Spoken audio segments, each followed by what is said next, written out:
Welcome to the Old Time Radio Westerns. I'm your host, Andrew Rhynes, and I'm excited to bring you another episode absolutely free. This is one of over 80 episodes released monthly for your enjoyment. Now, let's get into this episode.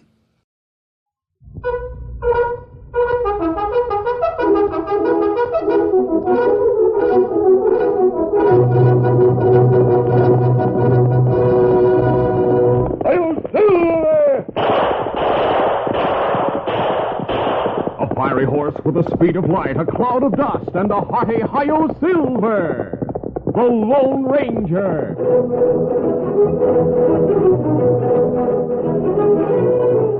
Before this exciting adventure, a word from our sponsor. General Mills, makers of Cheerios, the oat cereal that's ready to eat, Betty Crocker Mixes, and Wheaties, the breakfast of champions, present by special recording The Lone Ranger. Sometimes you just don't realize what a good buddy one of your friends is until he's away for a while. Maybe he's home from school with a cold or something. You look at his empty desk in class and, gee, you really miss him.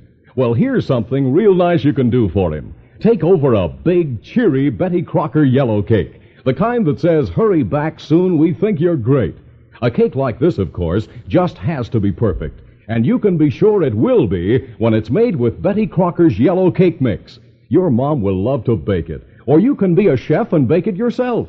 Any guy can turn out a perfect cake with this mix. All the special things are right in the package. You just add water and 2 fresh eggs for a perfect cake every time you bake. Cake after cake after cake. It's guaranteed perfect by Betty Crocker of General Mills, Minneapolis. And wait till he tastes that first slice. A real He-Man, every crumb's delectable Betty Crocker yellow cake. Bake one. It's fun.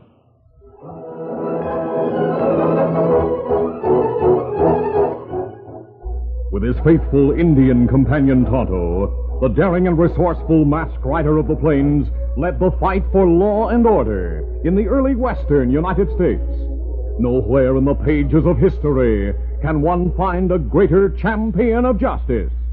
Return with us now to those thrilling days of yesteryear.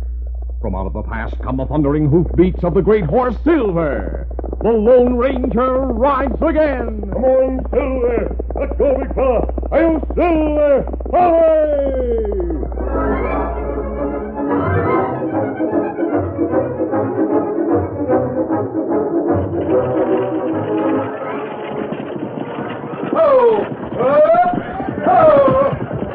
As the Saturday afternoon stage rolled to a stop in front of the express office, the bar end crew poured out of the cafe to shout their greetings to the driver.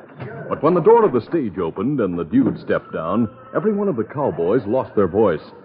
For a full minute they stared at his clothes, at his gray top hat, at his gray suit with the flowered waistcoat, at his patent leather shoes.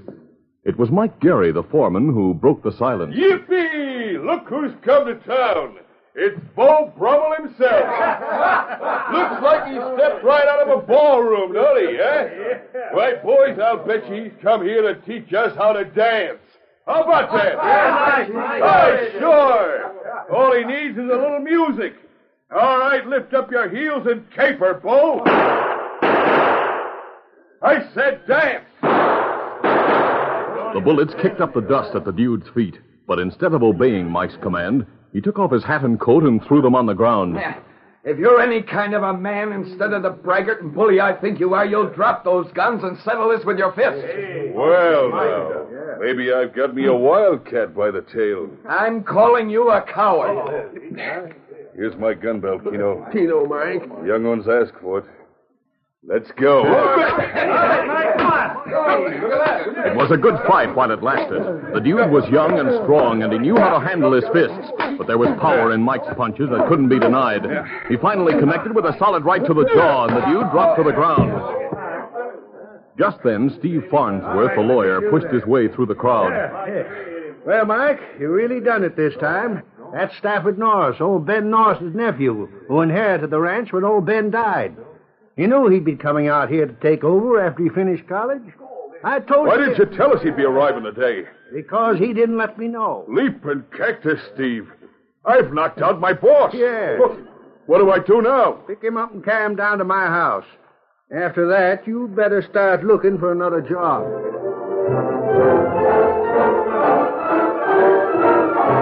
It was not until a month later that Mike left the Bar Inn, however. And by that time, the foreman had begun to hope Staff Norris meant to forget their first meeting.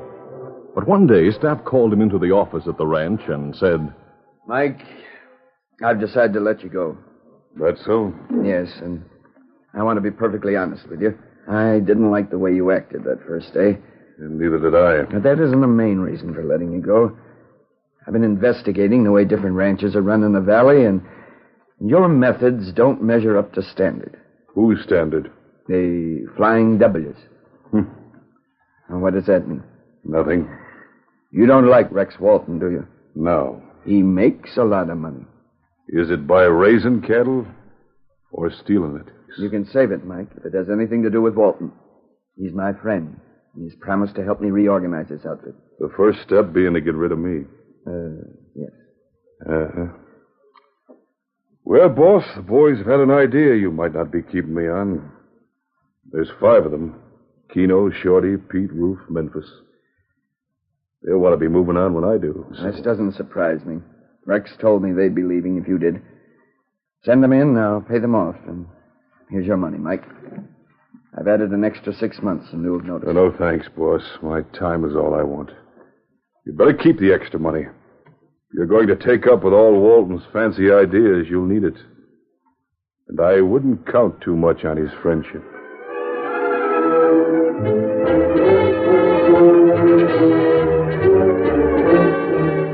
Another month passed. The Lone Ranger and Tonto, traveling south, camped in the hills above 100 Mile Valley one night. Old Ben Norris had been a friend. They were interested in how his nephew was making out. So after eating, they rode down to the Bar N Range on a tour of inspection.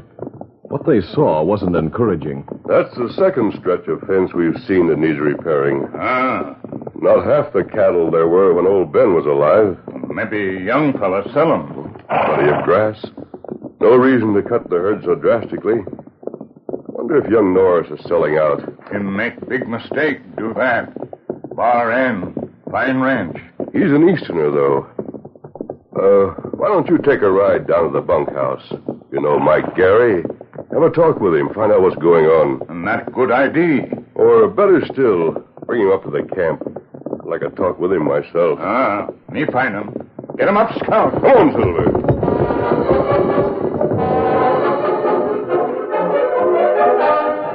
Tonto learned that Mike was no longer with the Bar N, and he found him in town lounging on the hotel veranda. The ex-foreman welcomed Tonto and his invitation to visit the Lone Ranger's camp. He rode into the hills with him, and the 3 men sat around the campfire until nearly morning as Mike described the events of the past few months. So, after he got rid of me and Keno and the others left with me, the youngster took on some new hands. Men that Walton recommended. They're a mangy crew. We noticed the fences weren't in very good repair. But what about the cattle? There's so few of them. Rustlers? You're sure? I've seen the signs. 50 head one time, 100 head another. They're stealing the youngster blind. Who is? Any idea? I say it's Walton. Have you tracked any of the cattle to the Flying W range? No, the tracks all lead to the south, the Badlands. No following a trail through them. Mike, in spite of the fact that you don't work for the Bar Inn anymore, you still seem to be interested in the ranch. Why? Well, I worked there a long time. Any other reason? I like the boy. I can't help feeling that what's happened is all my fault. We hadn't started out all wrong, and I'm to blame for that. He wouldn't have got so thick with Walton. Where are Keno and Shorty and your other old hands? Yeah, they're around. Working? Not regular. Why haven't you taken another job? I don't know. Why don't you and your old hands get together and stop this rustling? Staff wouldn't have to know anything about it. Get your men together and bring them up here. Tonto and I'll help. We could guard the Bar Inn ranch as it's never been guarded before. Hey, why don't we do that? I have money. I can buy grub for everybody. You won't have to worry about that. Sure. That's what we all want to do. Save the ranch. Give the youngster a break. Get the goods on Walton. But it'd be better if we made our camp in one of the canyons on the south side of the valley. If that's where the rustlers have been working. Yeah, it is. Catch them red-handed, ventilate their ornery hides. Why should I be lazing around that hotel veranda when there's work to be done? It's a great idea. We'll pick a new campsite tonight. And I'll round up the boys the first thing in the morning. When I explain to them who you and Tonto are and that you'll be riding with us, there'll be no holding them.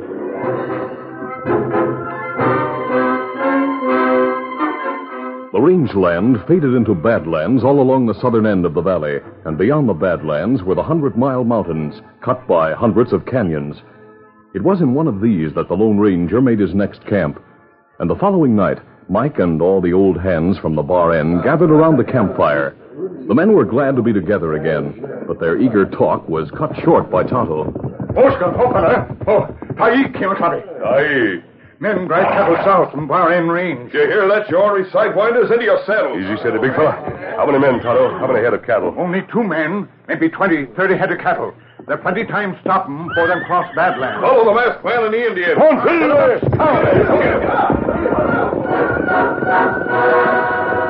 With the Lone Ranger and Tonto riding ahead, the cowboys swept out of the canyon and across the Badlands to intercept the rustlers. When the 2 men who were driving the herd saw the determined band bearing down on them, they tried to escape, but the Lone Ranger and Tonto easily cut off their retreat. A few shots were exchanged, but the rustlers had no desire for a gunfight with the odds against them. They drew rein and raised their hands. All right, you got it. Mike recognized the men. It's Jones and Shannon. Who are they? 2 of the new bar end hands. The boss gives them a job and they pay him back by driving off his steers. Where's all the cattle you've stolen during the past month, Jones? We never drove the cattle past Boulder Creek. You left them there? Yeah. For some more of Walton's coyotes to pick up, huh? Who said anything about Walton? I did. The boss pays your wages, but you take your orders from Walton. What do we do now, mister? We'll hold these 2 men prisoners for the time being. What about the steers? We'll drive them on to Boulder Creek and leave them there. Huh? We want to find out where the rest of the cattle have gone. As Tonto says, there are any number of valleys and canyons in the mountains where they could be pastured. It would take us days to locate the right one. It will be simpler to let this herd lead us there. I get it. Leave them at Boulder Creek. Wait until Walton's men show up and then drive them on. Follow them. It could be that easy. These men should be taken to our camp. Yeah, that's your job, Keno.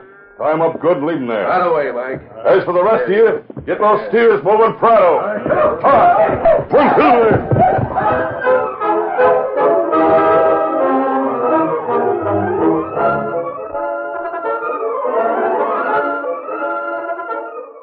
We'll continue our Lone Ranger adventure in just a moment. When Bill's at bat, the kids all shout, "You can't strike that slugger out." He gets a hit because he knows he's got go power from Cheerios. Yes, he's got go power. There he goes. He's feeling his Cheerios, Cheerios, Cheerios. Sure, Cheerios, the cereal that's fun to eat because it's shaped like little letter O's. The only ready-to-eat oat cereal with this fresh, toasted oat flavor. And listen, every delicious spoonful of Cheerios and milk is real muscle-building food. Each spoonful contains vitamins, minerals, and proteins your body needs. Yes, the good things in a Cheerios breakfast do good things for your body. Help you have healthy nerves, good red blood, strong bones and muscles. Yes, Cheerios is made to give you real go power. So every morning, get going and keep going with Cheerios. Then you'll hear people say, He's feeling his Cheerios.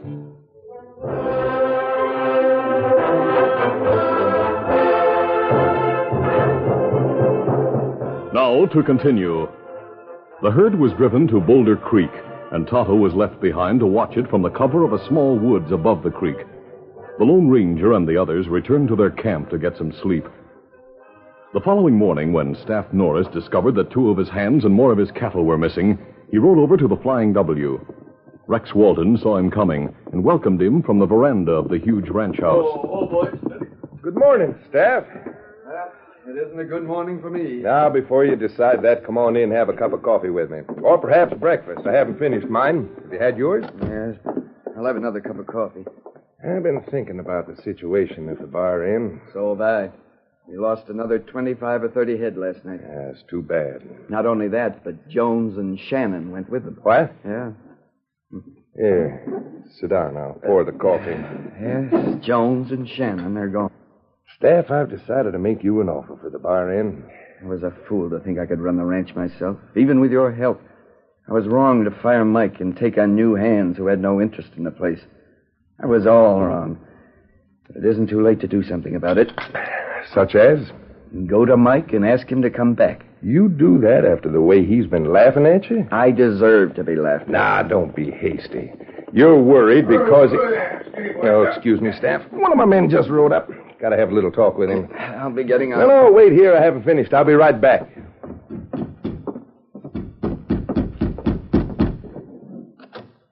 Hello, boss. Why are you here? I wanted to tell you we got all the steers we can handle in that valley, boss. Over 1,000 head. If you're going to run off any more of the buy-in stock, we'll have to find another place for them. And that means more men. Well, not many. 2 or 3. Now, there's a valley to the west, almost as well hidden as the one we... We're not running off any more stock. Oh? You made a deal with young Norris? He's going to sell? No. But I thought... He's going to bring Mike Gary back. Not so good. Stubborn young fool. He doesn't have sense enough to quit. Wait a minute. I have an idea. I'll take him to the valley. Boss! He'll never leave it alive. And my story to the sheriff will be simple. Outlaw surprised us. Norris was shot. That's all. With him out of the way, I'll get the Bar Inn cheap.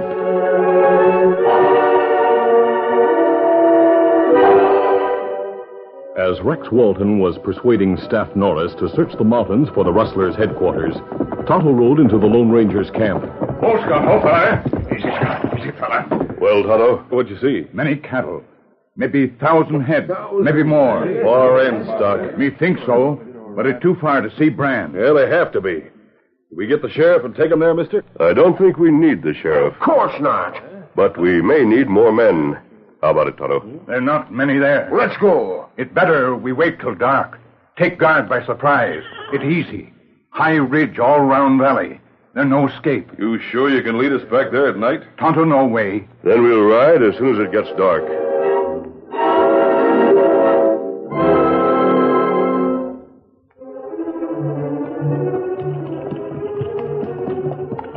It was after midnight when the Lone Ranger, Tonto, and the Bar Inn cowboys reached the ridge that circled the secret valley. Those will be big fella. There was a full moon, and they could see the great herd of cattle down below. In the middle of the valley, there were men seated around a campfire and horses grazing nearby. Tonto pointed to a narrow opening at one end. There, pass. If we can surprise the guard, the rest should be easy. Mike, once we're inside the valley, we'll split up. Keep to the shadows on either side until we're opposite the campfire. Then we'll close in. Good idea. Don't look to be more than 10 of them. A couple of more riding toward the fire. Even so. Should we get started? Now, just a moment. I want to look at those 2 men who just rode up through the binoculars. The big one looks like Walton. Hey, that'd be luck if we could round him up with his hired hands. Let's see. Yes, it is Walton. He's holding a gun on the other man. Here, take the glasses, Mike. Yeah, sure. I've never seen young Norris, but from the way you've described It is. It's the boss. Walton's holding a gun on him? Yeah, we got to get down there fast, mister. Look, as they watched the men around the campfire, they saw young Norris suddenly wheel his horse and ride hard toward the steep slope directly below them. He's trying to get away. If only those coyotes were in range. He's riding in the right direction. Perhaps he thinks he can climb this slope. Maybe. They'll pick him off easy. There's plenty of cover. If he were armed, he could stand them off. Look, he's been hit. No, he just jumped off his horse. He's been hit, I tell you. He's starting up the slope, isn't he? Mike. Yeah? You and Tonto and the others get down to the entrance of the pass. Easy, steady, big fella. Take Silver with you, Tonto. And what you do, Kemosabe? I'm climbing down to meet Norris. Hurry. All right, come on. Get him up, down. Come, Silver. As the Lone Ranger started down the steep slope, he caught a glimpse of young Norris dodging from rock to rock as he climbed toward the top. A few seconds later, he had reached the young rancher's side. Shoot. Get it over with. I'll shoot, but not at you. The Lone Ranger opened fire at the outlaws climbing the slope. Surprised, they dove for whatever cover they could find. And for a moment, the hillside was silent. You're masked. Aren't you one of them? No, I was a friend of your uncle's. How do you happen to be here? Walton persuaded me he could find the rustlers' camp. Oh. You've been hit? A couple of times.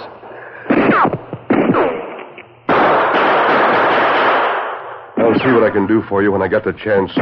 Right now, I must make Walton's men keep their distance. They're coming after us? That one isn't. You'd better get out of here while you can. I can't move. It's only a question of time before... Wait, there's Walton. Did you get him? Caught him in the arm. Did you hear what I said? Better forget about me and make your getaway. Neither I nor your other friends are forgetting you, Norris. My other friends? Around here? Mike Gary and the men who used to work for you. What's happening? Are they coming after us? Your friends are coming after you. Here, I'll lift you up so you can see. Who are those men riding this way? The Bar End crew. The Bar End crew? Yes. There's Mike. And look at Walton running for his horse. He won't get away. None of the others will either.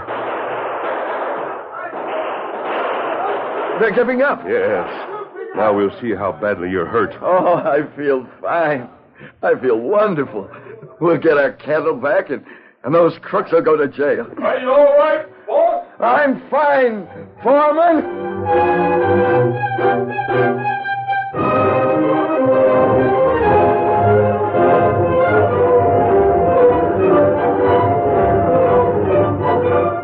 As a result of that night's work, Walton and his men went to jail.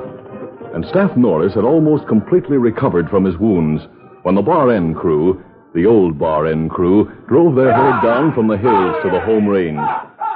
Staff watched them with one hand resting on Mike's shoulder. Tired, boss? I could watch this all day. The masked man said you should take it easy. Whatever happened to him, Mike? He was around today. I'd like to have seen him. Thank you. Hey, you don't have to do that. Not him. Oh, perhaps I should have given him a reward. And he doesn't want rewards. Why, say, what with all the excitement, I never told you who he is. He said he was a friend of Uncle Ben. He's your friend and my friend and the friend of everyone who deserves his friendship. He's the Lone Ranger.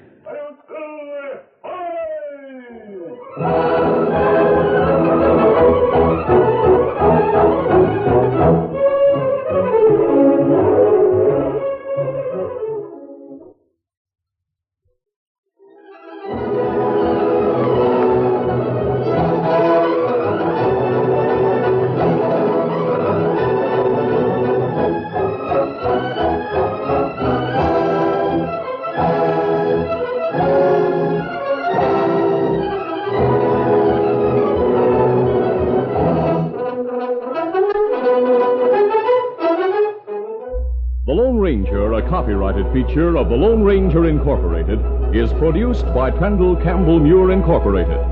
The part of the Lone Ranger is played by Brace Beamer. Your announcer, Fred Foy. Listen to the Lone Ranger, brought to you by special recording Mondays through Fridays at this same time.